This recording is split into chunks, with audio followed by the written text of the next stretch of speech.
Mr. Popper's Penguins, Chapter 7. Captain Cook builds a nest.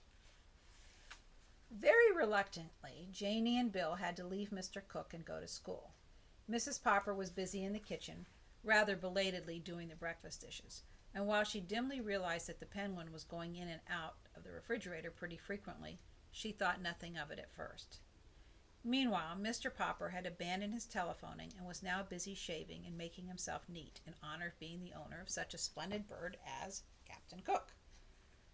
But the penguin, though thus neglected for the moment, was by no means idle.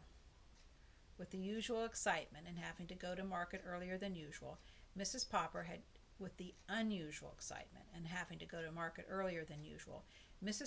not yet got around to straightening the house. She was very excellent at keeping the house tidy.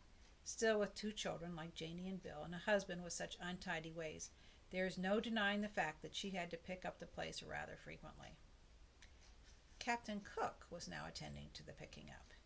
Into the corners of every room he prowled and poked and pecked with a busy thoroughness. Into every closet he stared with his wide-circled eyes. Under and behind all the furniture he crowded his plump figure with little subdued cries of curiosity, surprise, and pleasure.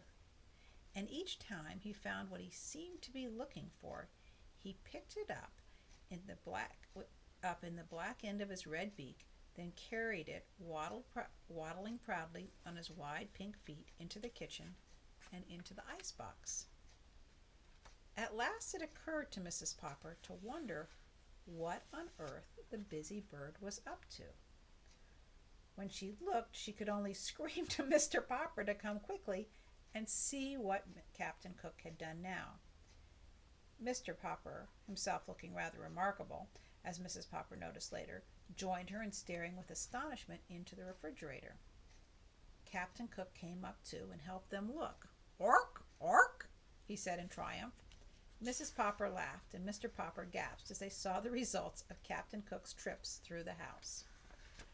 2 spools of thread, 1 white chess bishop, 6 parts of a jigsaw puzzle, a teaspoon, a box of matches, a radish, 2 pennies, a nickel, a golf ball, 2 pencil stubs, one bent playing card, and a small dish, 5 hairpins, an olive, 2 dominoes, and a sock, a nail file, 4 buttons of various sizes, 7 marbles, and a tiny doll's chair, 5 checker pieces, a bit of graham cracker, a Parcheesi cup, and an eraser, a door key, a button hook, and a crumpled piece of tinfoil, half of a very old lemon, the head of a china doll, and a ginger ale cap, an ink bottle cork, 2 screws, and a belt buckle, 6 beads from a necklace, 5 building blocks, a darning egg, a bone, a small harmonica, and a partly consumed lollipop,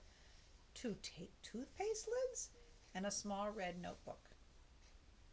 "I guess this is what you would call the rookery," said Mr. Popper. "Only he couldn't find any stones to build his nest with." "Well," said Mrs. Popper, "those penguins may have been nasty down and mean down at the South Pole, but I declare this one is going to be quite a help around the house." "Ork!" said Captain Cook, and strutting into the living room he knocked over the best lamp. "I think, Papa," said Mrs. Popper, "that you had better take Captain Cook outside for a little exercise. Good gracious, you were all dressed up. Why, you look almost like a penguin yourself." Mr. Popper had smoothed down his hair and shaved off his whiskers. Never again would Mrs. Popper have to reproach him for looking as wild as a lion.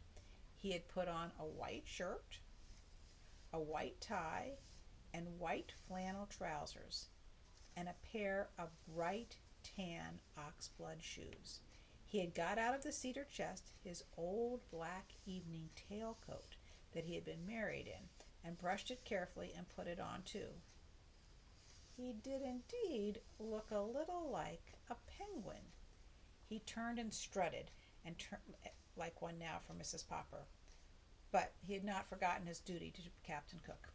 "Can I have a few yards of clothesline, please, Mamma?" said Mr. Popper. And that was the end of the chapter. The next chapter will be Penguin's Promenade. Promenade, that's an interesting word. See you later.